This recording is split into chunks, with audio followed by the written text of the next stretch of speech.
Hi guys, welcome back to Manifest with Armine. My name is Armine and I'm a law of attraction consultant. This video is not to answer a question, but to get a little clear and specific on something that we read in, well, some of us read in Asked and It Is Given. And the phrase that I'm talking about is vibrational proclivity. And it's something very, very, very, very simple, and it's something that will maybe help to show us how simple it is to shift our vibration. Because as simple as it is, and as often as we do shift our vibration, even without realizing it, it still seems a big mystery sometimes to us, and sometimes more than often. So that's why I wanted to make this video. Now, vibrational proclivity is basically when it becomes easier and easier to reach for a certain feeling. And reaching for a certain feeling means that we are actually looking towards shifting our vibration. And when we reach for a new feeling, a better feeling thought, what happens is that our vibration follows us to that direction that we're reaching for. And then we accomplish that better feeling thought, or we accomplish that better feeling, and we are able to reach for that thought. A better feeling thought shows up for us. And when it's in a subject that seems very, I want to say unbelievable, but very unfamiliar, such as if we're used to vibrating the feeling of not having something that we want, then vibrating on the frequency of having what we want seems very unfamiliar. And we may logically think that it is a familiar feeling or thought to us because we're constantly thinking about the subject. What's actually happening is that we're thinking of the opposite of what we want, and that is what we don't want. So instead of beating the drum of what we don't want and shifting the vibration towards the actual feeling and thought of what we do want, it seems like a big jump sometimes. And luckily we can do it in we could inch our way towards it, right? We can do it in little tiny baby steps. And that's really, really important, because it seems like an overwhelming task to be in the state of not having what we want and to all of a sudden just see the world and act as if what we want is already existing. It can be done easily, it can be done quickly, but if you're very far from vibration from that, then it's going to seem impossible and you're going to struggle with it. So you can inch your way to it. What vibrational proclivity is that as you inch your way towards it, or even as you just ease your way into that feeling, the feeling or the thought, what happens is that becomes the standard, and that becomes natural. So vibrational proclivity is Neville's feeling of naturalness. So you see how everything comes together. What we're learning from different teachers is really the same thing. It's just different wording for different phases, for different phases of the process, and that is a good thing, because different people, and even the same people at different points in our lives or different moments, need to hear things a different way. So vibrational proclivity is achieving the feeling of naturalness. And if you look up the definition for proclivity, it says a tendency to choose or do something regularly, an inclination or a predisposition toward a particular thing. So what does that mean? That means that a tendency to choose or do something regularly. Now, what is your tendency now in the subject of what you want to manifest? What is your tendency to regularly do in your mind and your feeling of that subject? For example, if you're asking me questions about how do I attract this, how do I manifest this, then you're in the feeling place, at least in asking that question, and probably throughout the day on and off, you're in the feeling place of not having that thing, and you're noticing that it's missing.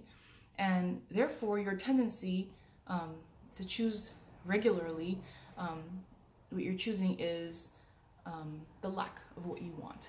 And therefore, that feeling is the norm. And then another definition for proclivity is natural or habitual, natural or habitual inclination or tendency. So it's natural to you, and it's natural to you to feel like you don't have what you want. And here's the thing, we think that it feels so natural to feel the lack of what we want because that's what's staring us in the face. But that's not actually why it's so easy to notice it not being there. The reason it's so easy for us to notice it not being there is because that's what we've been practicing. We've been practicing the feeling of it not being there. You don't need to see evidence of it coming together in order to create that vibrational proclivity of seeing it being there. You bring that about from yourself, because if you keep, so many people have said this, if you keep choosing your emotions based on what you're observing, you're just going to keep observing the same kind of thing over and over again. So the question is, what are you observing? What are you choosing to observe? Are you observing what's staring in the face that's telling you this is not what I want? Or are you observing within your own feeling and thought of what you are appreciating in your mind? Because again, the mind does not know if you're appreciating something you're seeing, like physically, or appreciating something that you are only thinking about. So where does that really bring us right now? That brings us to the feeling of naturalness is vibrational proclivity. And you don't have to jump to that right away from feeling like you don't have it. You don't have to go from a place of, I don't have this, how am I going to have this? This makes no sense, how is it going to happen? You don't have to jump from that to, I have it, and it feels so good and it's natural to me. You get used to the feeling of it by sometimes feeling like you have it maybe, or allowing yourself maybe for 30 seconds of the day to even appreciate it being there for you, rather than spending the entire day feeling bad that it's not there for you. Eventually what happens is that 30 seconds that you practice the feeling of the wish fulfilled, living in the end, feeling it real, all those are the same thing, the feeling of naturalness. Those 30 seconds that you are now allowing yourself to just bask in the amazing, wonderful relief of already having what you've been asking for, means that now you're in the receiving mode. You see how everything comes together. And that 30 seconds, or be it 5 seconds or 10 seconds, when you go back to it, whether it's the next day or the next week, it doesn't matter, that feeling will be easier to reach for. That thought will be easier to reach for. And that's what it is, vibrational proclivity. It becomes habit. The more often you do it, even though it's little by little, it becomes normal for your mind to go to it. Why? Because it rewires our brain. Because those thoughts are thoughts we've already thought before. And that feeling is a feeling we've already felt. So the connection is already there. It's going to fire more easily. Just like, they say, if you're eating healthy and you have one cookie, it's like, okay, like you can look up John Assaraf's work. He writes and speaks of this, that, you're eating healthy, you're used to eating healthy, and you're enjoying eating healthy, and then you have just one cookie, right? And then what does that do? That kind of opens the gateway to want another cookie, or to want a piece of cake, or not that cake or cookies are bad. It's just that it's your proclivity, right? It's what you are tending to do. Once you introduce something into your habit, be it, it's a mental habit. Eating a food, I think that's a physical thing you're doing, but it's a mental act too. So what you're doing is now saying, okay, now I'm doing this. So one cookie, fine. And then you have another cookie. And then now, that can become the tendency now. So it doesn't matter. See, so we're looking at the opposite way. We're thinking about how we're always feeling the lack of what we want. So how is 10 seconds of feeling it real going to help me at all? But think of it in that example. If you're someone who eats healthy all the time and you're usually good about what you eat and you don't crave things that are unhealthy, and then you have a cookie and then you're gonna want another cookie, right? Most likely. So think about how we limit ourselves to thinking that creating something we want is so much harder than creating something we don't want. We don't have that cookie because we think, if I have that cookie, I'm going to want another one, and I'm going to want a piece of cake, I'm going to want the whole cake. But when we think of, oh, what's the point of feeling good for 5 seconds, you know, or 30 seconds or whatever, when I'm feeling bad about it most of the time, like how is that even going to help? It helps because it's going to make the change, and it's going to make you tend to think that just like eating a cookie will give you the tendency, will present the possible tendency to eat that way now. Thinking a certain way, changing the way you think for just a few seconds will provide the opportunity to now think that way more often, much easier. And before you know it, that's what becomes the habit. It's just like learning a new language. At first, it's really unfamiliar and you don't understand it at all. And you have to really consciously think about doing it. You have to think about translating every syllable, every word. You really have to put your full engagement into it. And then, you know, after you learn a few words, after you learn a few phrases, the pronunciation for different words, what happens? It becomes natural, right?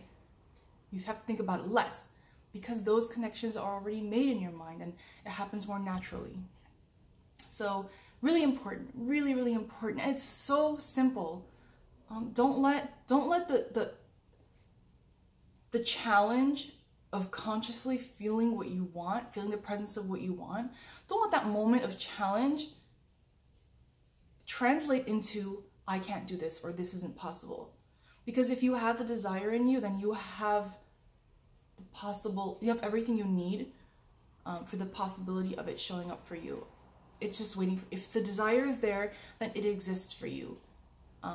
And just like shed your walls and your tension around it and all the reasons why it can't happen. You don't have to know how it's going to happen.